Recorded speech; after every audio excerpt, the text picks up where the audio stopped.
Hello, I am Jody Wolf, and you're watching Expoz. It's December 25th, 2018. Still Christmas. Merry Christmas. And it's 11:06 p.m. in Birmingham. And topic is, when the United States leaves the Middle East, what next? Well, this is what we're going to talk about. And there's a lot in here. So first, remember, go down to that gear in the right-hand bottom of the screen. It's got HD in it. Click on it and go to speed, click on 1 1/4, and then go back and just click on your screen, and you can get through me a lot quicker. You won't have to wait on me so much. And but here we go. Why Trump is moving the troops out of Syria is simply a campaign promise he made. He said when ISIS was defeated, he said, then we'll come home. And it's happened. ISIS has been defeated, and we're coming home. And it's prophecy. Yeah, this is prophecy. And so with Americans leaving, or troops leaving the Middle East, and even, well, maybe parts of Europe, we're leaving a huge window open.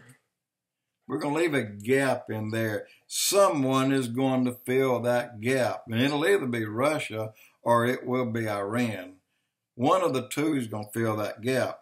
And let's go to the next little bit. Jared Kushner, they're talking about it. He has a peace plan, and someone called it brilliant, that it's likely that it will be approved. There's parts in it that people don't like. And there's parts in it that they like better, so that the good will outweigh the bad, and it will be something that the Netanyahu, that the parliament will pass, and the UN and the Palestinians will sign off. So it looks like something that may happen, and it could happen soon. And so with this in mind, do you think staging would take place?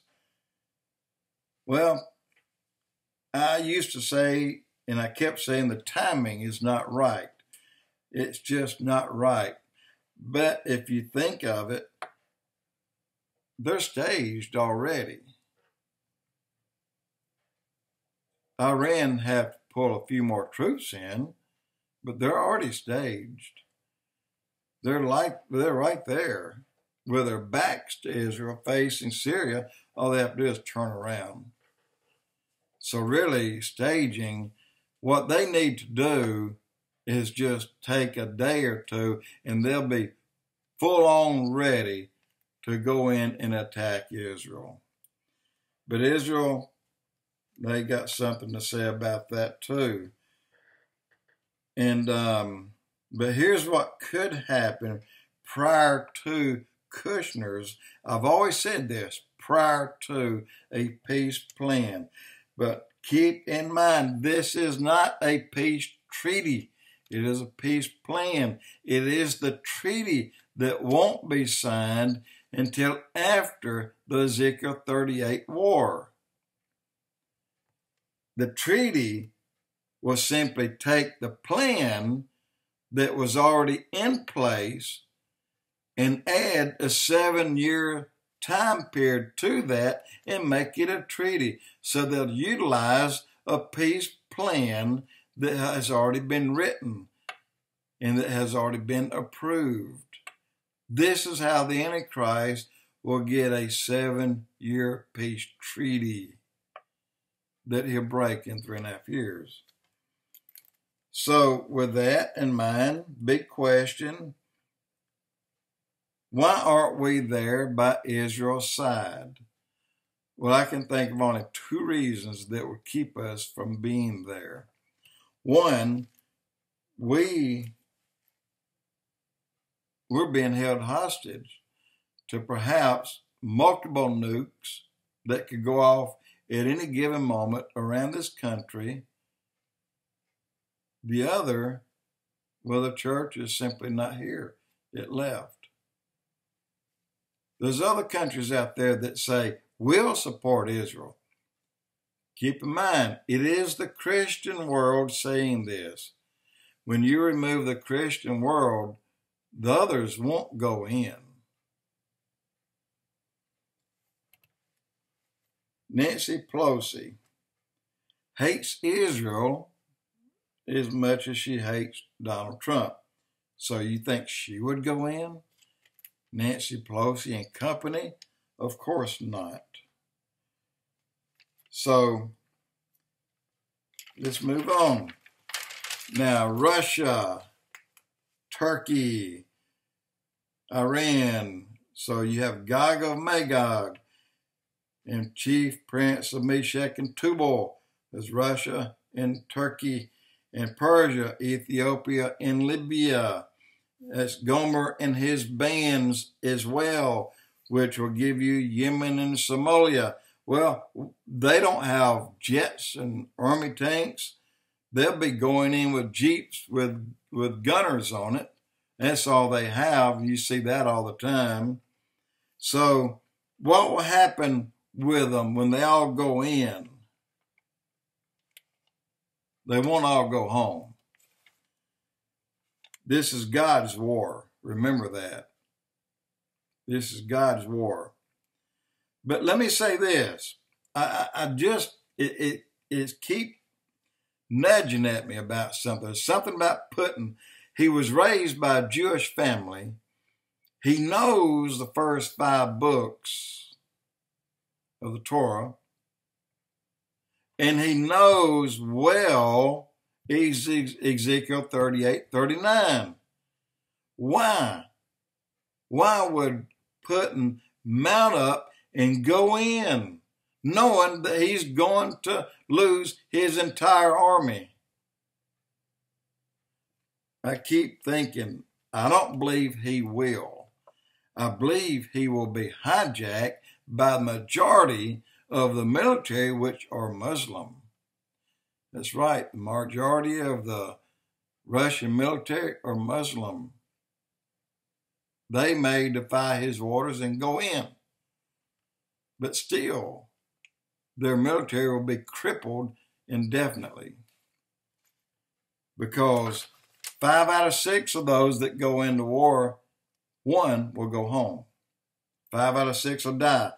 Planes, jets, helicopters, army tanks, 5 out of 6 of them will be left behind. Only 1 will go home. 5 out of 6 men will die. 1 will go home. All these Yemen, Somalian, and Ethiopian people that went in there, they went in there driving their jeeps. Well, 5 will stay. But all 5 people will die. Their jeeps will stay. But 1 will go home. Only 1 person will go home of each party. I say 1 person, 1 part of 6. A defeated military, soundly, completely defeated, and unable to make war again for a long time. But in the end, they'll mount up once more, and this time they'll be completely defeated. So, with all that, 83.333% of the military, the people, the weapons, the tanks, everything will be destroyed, and 16.777% of them will go home. Israel will bury the dead. It'll take them 7 months, and it'll take them 7 years to burn the weapons. And how do you burn steel? Well, you don't. The weapons are made out of high-pressure, steam-treated plastic and burns like coal, but it's stronger than steel. Trump said, "We beat ISIS. Now it's time to go home." Again, a campaign promise he made.